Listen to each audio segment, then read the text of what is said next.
Conflict and disagreement is an inevitable part of being human. The point of civilization is, insofar as it exists, to mediate these things in a fair, rational way. You try to understand the other side, you search for compromise, and you compare what people are saying to the shared standards and norms they profess to believe in. Politics is, fundamentally, about the peaceful settlement of conflict. It is war without bloodshed, as Mao Zedong memorably put it. So we should pay attention when politicians seeking political authority by the ballot box dangle the prospect of civil war. Speaking to the website Politics Home in a wide-ranging interview, Danny Krueger, an MP for Reform since last year, suggested precisely that. Dominic Cummings has warned that Britain is sliding towards civil war, claiming that we are only random viral posts away from riots and prairie fires getting out of control. Does Krueger agree? Yeah, he replies. The left portrays reform as rabble-rousers who incite division, which could become violence. The total opposite is the case. The only chance of unity for our country is reform, the MP continues. If we don't win, or if we win and then make a mess of it, I do fear for our country. The only chance for unity in our country is reform. So permanent division, hostility, enmity, unless you let us win. That's quite a statement. Now, to be clear, personally, I fear for the UK too, right now. And my concern only deepens as the social contract phrase evermore. That's why Kieran and I were getting so angry about the student loan story. People will eventually have too much. They'll be fed up. They'll get very angry, and by the way, justifiably so. Young people being unable to get on the housing ladder. Student debt, like I say. Higher tax rates as a result. Rent spiralling and landlords taking the mickey. HMOs packed into terrace streets like sardines. All of this and much more is terrible. What's more, it's important to acknowledge that no country is above the possibility of civil war. There's nothing exceptional about Britain or anywhere. Call me Thomas Hobbes, but humans can be violent. And you might have noticed that the edifice of civility can often become rather fragile. As Alfred Henry Lewis once put it, there are only 9 meals between mankind and anarchy. I agree. But it's quite something, nevertheless, for a democratic politician who's seeking change by peaceful means to talk like this. If anything, it's his job not to. It's his job to provide rational, thoughtful solutions. And it's part of a wider pattern of raising the political stakes and making them existential on the right. Here's what Elon Musk posted after the Southport murders in 2024. Civil war is inevitable. Meanwhile, last September, Steve Bannon also dropped the C word. The 30-year bond markets are saying, we're not so sure you're going to be around. England is heading to a civil war as we speak. It's worth adding that since then, since last year, the yields on 30-year gilts, which is British sovereign debt, have dropped quite a lot, actually. And they remain well below where they were in the 1990s, which paradoxically is when most of these people think the West was last okay. Finally, last year, King's College professor David Betts touted the possibility of civil war in the UK. Now, it's one thing for Bannon or Musk or Betts to say this stuff, which of course they're entitled to do. It's another for a politician to repeat the same lines while basically adding a caveat. If you don't vote for us, or if we don't get what we want, well, then who knows? Maybe we'll have the 1640s or 1917 or something much worse. Kieran, is this a threat? If it is a threat, it's one that's very, very well trodden. They're completely obsessed with the iconography of war. And rightly so, actually. Because if you talk about war enough, what you do is you make keyboard warriors feel as though they've been ennobled and are timeless warriors, are real warriors. And if you make people internet trolls or whatever, who are engaging mostly indoors, online, via the digital sphere, in this kind of combat, you make them feel like they are part of a genuine war. And war, I mean, it's good that we're only 9 meals away from anarchy because food is a right. It's the right of everybody. But what these guys very clearly do, and it's a playbook that's worked extremely well over the years, is a free card trick. They support the kinds of policies which expedite the disintegration of society. They speed up the disintegration of society, whether it's austerity or, concentration of wealth and so on, starves public services. And then what they do is they blame the most vulnerable people in society, and they say that war is an inevitability around those battle lines. And it's an amazing manipulation device. War is an amazing manipulation device. It saves careers. It acts as a redemption arc for politicians. It makes people feel, as I say, ennobled, as though they are not just keyboard warriors, they're real warriors. And there's also an element around war of purification. The idea, and this goes back to the Bible, that this will be solved for a war of all against all. And I know that maybe sounds a bit ridiculous saying that in this context, but I really don't think it is. It's used time and again in the playbooks of the far right. Enoch Powell, in his Rivers of Blood speech in 1968, said, like the Roman, I see the river Tiber foaming with much blood. They've been saying the same thing, fomenting war, fomenting civil war, encouraging the onset of war for a very long time. And when they do, they tie it up with the imagery of antiquity, as in Enoch Powell's case, ancient Rome, or biblical imagery. And it's repeated by many politicians down the ages. The purification, the purifying properties of war. I obviously have nothing but contempt for it because A, the war doesn't break out. B, if it did, these people would be in bunkers, luxury bunkers with air conditioning and jacuzzis. Elon Musk, does anybody think he's going to be part of the civil war that apparently is inevitable? But every aspect of our culture and civilization is stamped with the iconography of war. And that's why these demagogues and these charlatans and these political entrepreneurs pray in aid to it. Yeah, I think there's a lot to this, right? So I think part of it is they're just bored. You know, older guys who've actually lived in a moment of extraordinary affluence, which they did. You know, the Great Acceleration and the end of history, etc., in the 1990s. And now you can see something really interesting and you think, well, actually, I want my legacy, right? I want to do my bit. I want life to be more interesting. How convenient. You know, you're 60, 65, you should be winding down a little bit. Actually, no, I'm a young man, I'm virile, let's have a civil war. That's one part of it, I think. Keep things exciting. On the other, I think it's almost an acceptance that they don't want to persuade people, right? Again, politics is about persuasion. It's really hard. And of course, many people in reform do want to persuade people that they're looking to form a government. But there's another part which is actually, well, if we can't persuade you, then we'll kill you. Now, I don't think reform is saying that, but I think someone like Elon Musk looks at people who, you know, who can't be persuaded or don't already agree with him. Those people are the enemy. And if you have that perspective, you're basically foreclosing the possibility of democracy. Because, of course, a part of that is losers consent. If you have an election and you lose, you need to consent to the outcome. And this is where we're ending up, right? Losers will not consent to the outcome, and they'll cheer on civil war because the other people are so bad. The other people are so irredeemably bad, we have to do that. Now, it's not just the right that do this, by the way. The left do it as well. Look at Brexit. We had to stop Brexit because it's fascism. You can think Brexit's really bad, or it has terrible downsides for the economy, or it's detached Britain from the rest of the continent. You can think all those things. But some people were trying to make it an existential conflict, right? Raising the stakes. Not like this. Civil war is about as bad as it gets, but they were raising the stakes. And all I'd say to those people is, if you're a progressive or a socialist, raising the stakes like that is never a good thing. Because you're taking politics to a different place, which is a place of violence, a place of war, right? If you're really trying to raise the stakes. When you make things existential like that. Finally, I think this is an outgrowth of social media, right? With social media, you can just say things. You don't need to persuade people, right? I can just say the most radical thing I like. I can get a following. I can, you know, get some dopamine hits off it. I can be in a little feedback loop where I say things that others want to hear and they say things I want to hear. You don't need to persuade anybody. And that finds an offline expression with these kinds of statements, these kinds of political actors.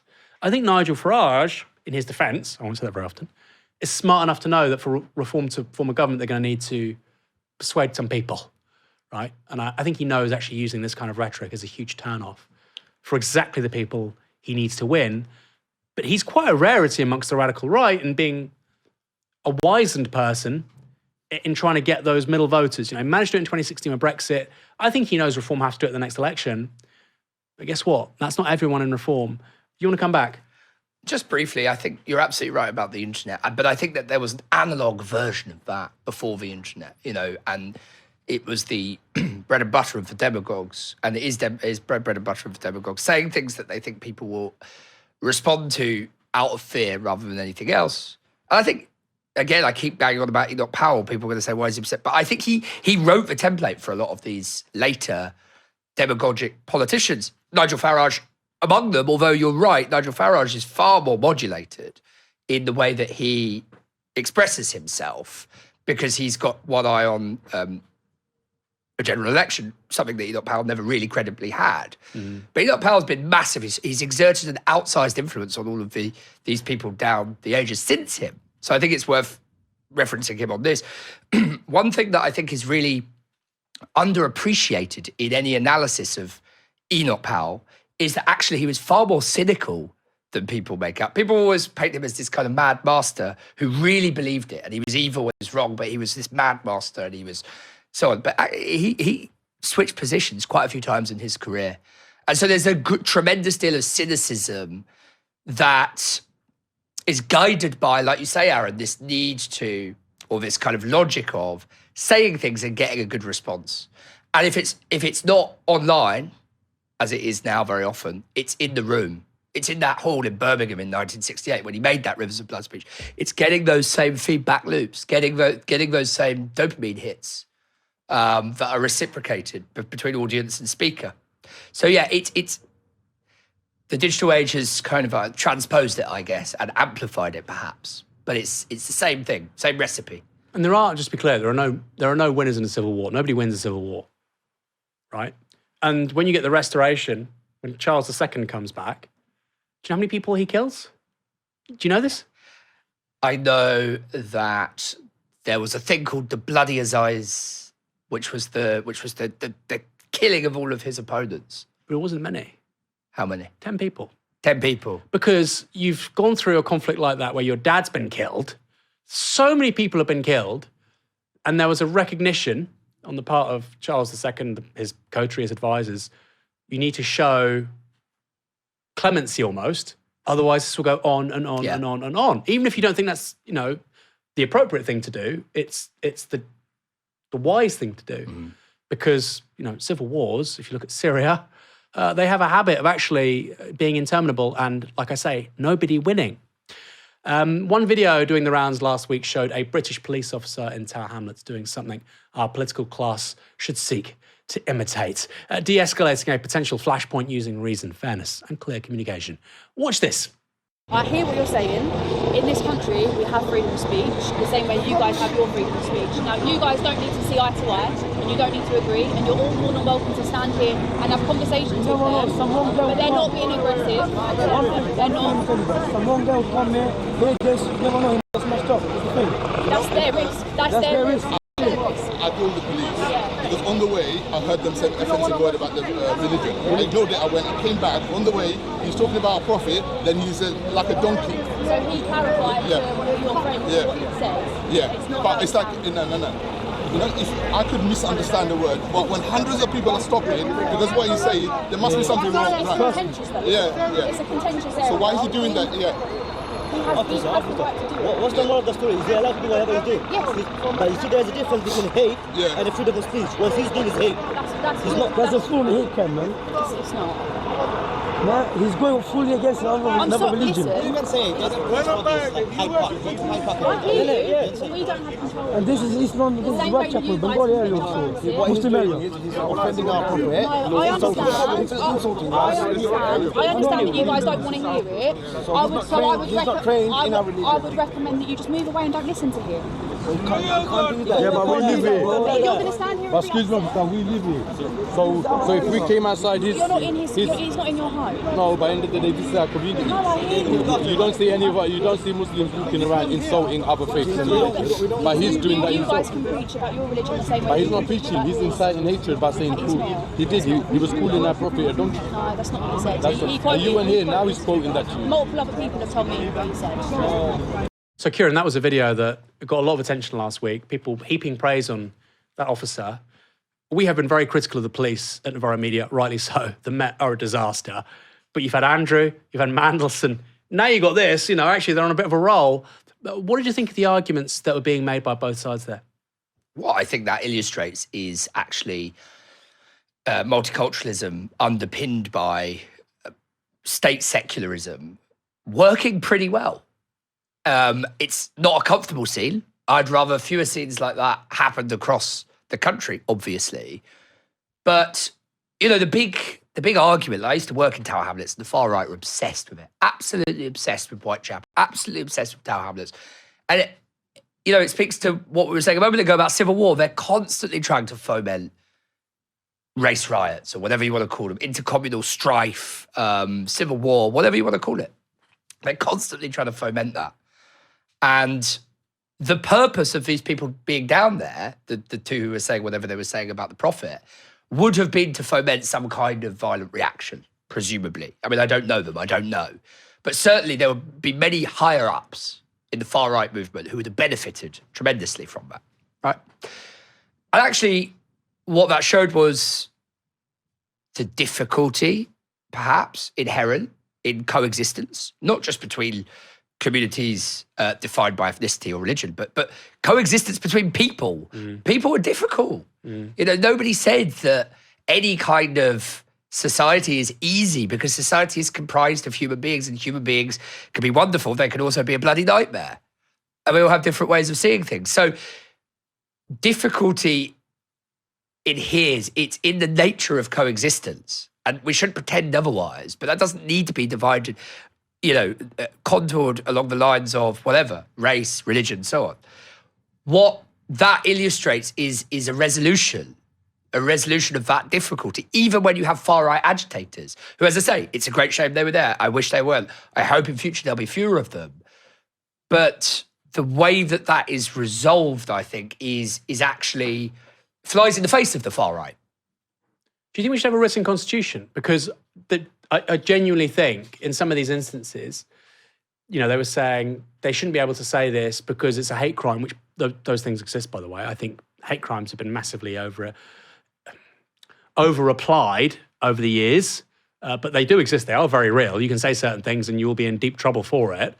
But, if you say that X principle isn't true in a certain faith, that isn't a hate crime, for instance. We don't know what they were saying, right? Right.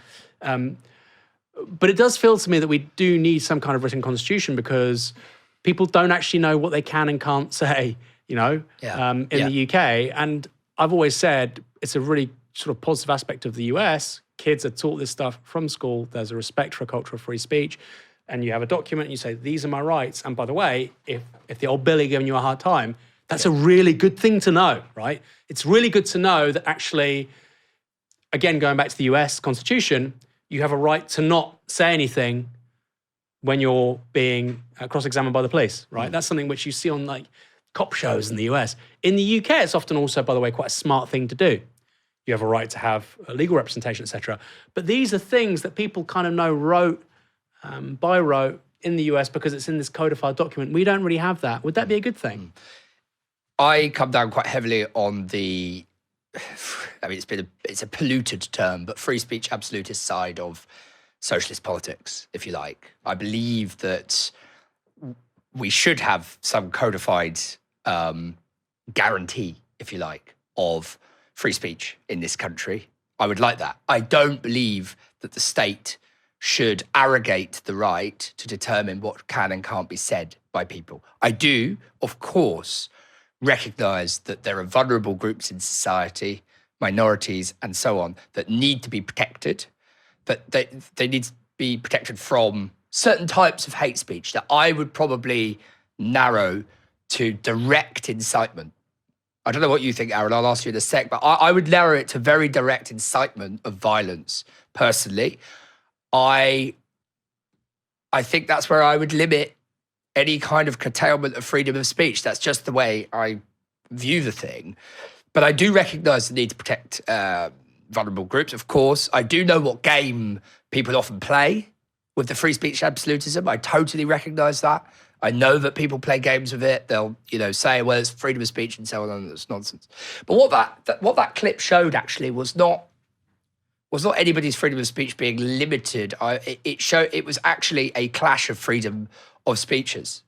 And of course, the guys who were talking to the community officer were probably pretty disappointed by her answer. But I think actually it was the right answer. And again, I would view it as an example of multicultural society underpinned by a secular state working, operating effectively, however disappointing it is to some people. I mean, I really agree with you. There are a few comments saying, well, the US isn't a good example and we can just make laws, etc. Here's a really, I think, the best example for what I'm talking about, or why you would want to enshrine freedom of speech in a codified constitution. Palestine Action. Yeah. You could get 6 months for wearing a T-shirt saying Palestine Action. Now, you speak to Americans, they say, what on earth, really? How is that possible? And that's why I think, you can't. Britain had the blessing of having coal deposits next to major cities and the discovery of, steam power. And, it had this kind of Goldilocks set of conditions which allowed it to be the world's first industrial power. And our political class saw all that and they said, what this really means is that you shouldn't write anything down, right? What this really means is you don't need to write anything down, which make things up as we go along, which is, the opposite of what the US did. And this making things up as we go along is just so embodied by the Palestine Action thing. You have the Terrorism Act 2000, the Home Secretary can prescribe an organisation. Okay, sounds fine, right? I mean, I don't agree with it, but it's coherent. You would prescribe ISIS. Okay, somebody's going around shouting, how great ISIS are. You would arrest that person. I don't actually agree with that, but it's a coherent thing. It wasn't that controversial for a really long time, right? Incidentally, when the debates around that law were being had in Parliament, people were saying, well, what if the Home Secretary prescribes an organisation which actually hundreds of thousands of people could potentially agree with? Would still be a tiny minority of society, but what? Hundreds of thousands of people would potentially be arrested? That's crazy. So this is why I think a codified right to free speech that everybody is aware of, that kids are taught from a young age, is a very powerful thing. Otherwise, you end up in the ridiculous situation, as this country was, of having people arrested for wearing T-shirts that don't even say Palestine Action, say Plasticine Action. They're being questioned by the police. It's absurd. Last point, Kieran. Very final point. I agree with all of that unequivocally. I think if this is to be a happy country going forward over the next century or two, obviously what we need first and foremost is massive economic transformation. But we also need political transformation in lockstep with that. We need to devolve power from a centralised Westminster model to regions and then to other localities within those regions. We need an electoral system that reflects the facilitation of that. We need to be a republic, and I think there's enough evidence of that at the moment. And we need a written constitution that clearly demarcates the de minimis, the minimum rights of people who belong to that future republic. And I think those would be the political changes that I would like to see alongside and in parallel to massive economic transformation. And just a final thing on the economic transformation, I'm a materialist in that sense. Of course, I recognise that speech hurts people and makes a difference. It does, of course. Why are we talking right now? Why do we do what we're doing?